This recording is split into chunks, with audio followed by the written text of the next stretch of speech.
कि सतुआ अरे खा लो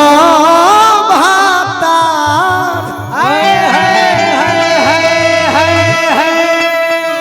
दही चूरा खोई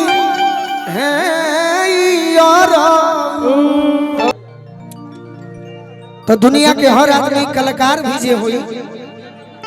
तो घमंड रहे कि ना हम हो वही समाज के। सही बात। लेकिन कलाकार के मजबूरी का होला कि कलाकार के सबका खाती गावे के बा। हाँ जी। न तो हमारी वो गीत गावल आज भी ये पूरा मगध के धरती सुनेला कि जहिया से तुरल बाबा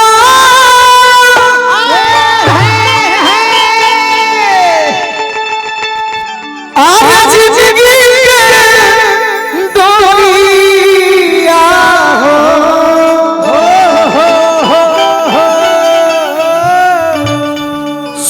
लागे दुनिया जहान हो मनवा के ललसा मन वे में रही गईले हो पूरला ही सपना हमार हो। अरे कुहू के करे जा दिल में लगल बाटे घुआ हो नैया फसल बे मझधार हो देखे न बात गइला अरे कहवा न पता भइला रोवतारे मजदूर की शान हो। लेकिन हमरा मनोज ठाकुर भैया के आदेश बा कि एगो होली गावते बड़ा तो पारंपरिक के मार्ग माने धमार होली हम मिथिलेश बाबा बड़ा सुंदर लय बतौले बानी। पुरानिया में जब सीखत ना रही जा तो घरी जानी जा गोरिया कोई के सिंगार आंगना में पीसे ली हरदिया ओकरा बाद आई अखिया भइली लाले लाल एक नींद सुते द बलमुआ बॉर्डर पर के जवान कहलन घरवा आई बनाए जान सीमावे पर मचल बाटे होली केहू गावल बंगला में उड़ेला अबीर बाकी नयका का गावतारी कि सतुआ अरे खा लो भाता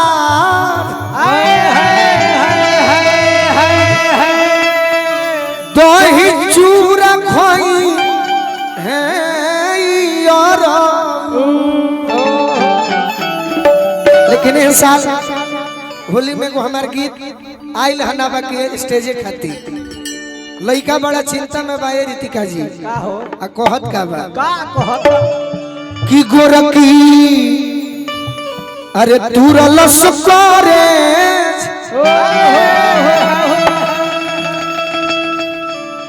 अरे फगुआ में दिल डोए में जबा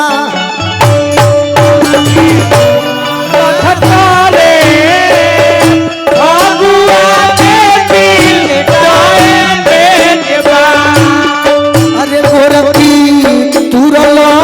सुकरे फगुआ में दिल डोए में जबा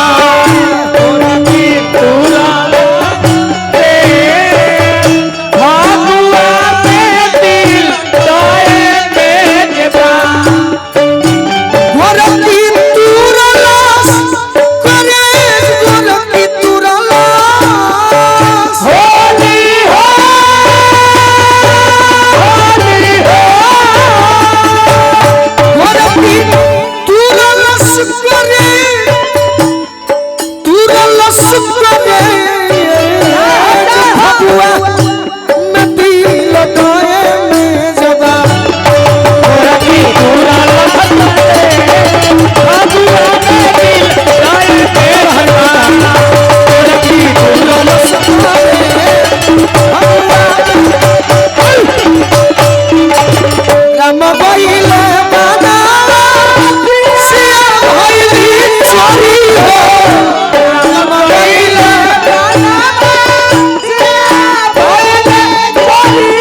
लाखों लाख रुपए के आशीर्वाद मिलल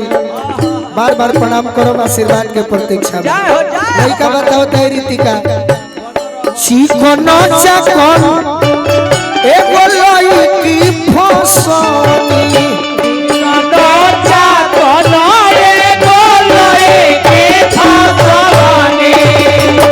ओ करे पसौ से कमाई हो लुटवनी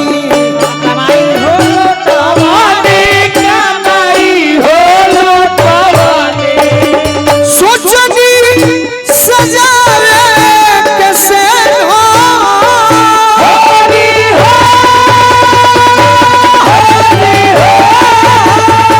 अरे सोचनी सजावे कैसे भगवा नदी दया में गोरकी दुर्ल सतारे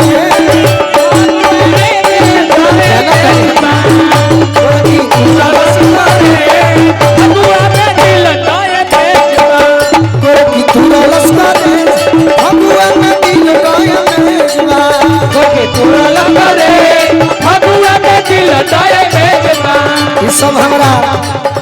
परिवार के एगो अंग हलो टिंकू बाबा हमारे भाई हो और टिंकू बाबा के परम प्रिय भाई प्रिंस भैया गोलू राजा के बड़ भाई मालावा गइल हमर बेवफा निकल जी मन करे मारी छाती में राइफल जी मन करे मारी छाती में राइफल जी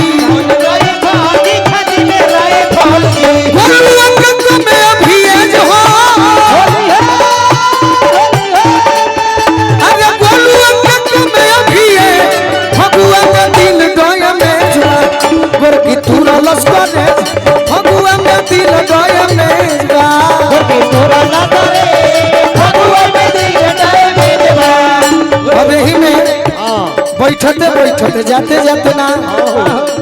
ये ऐसा जगह बा मुन्ना भैया के राहुल भैया के कि तमाम हमारे भाई लोग आइल बा ते जगह से जाए के मन ना करे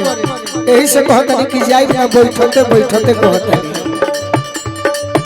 साली अपना जीजा जी से कहतनी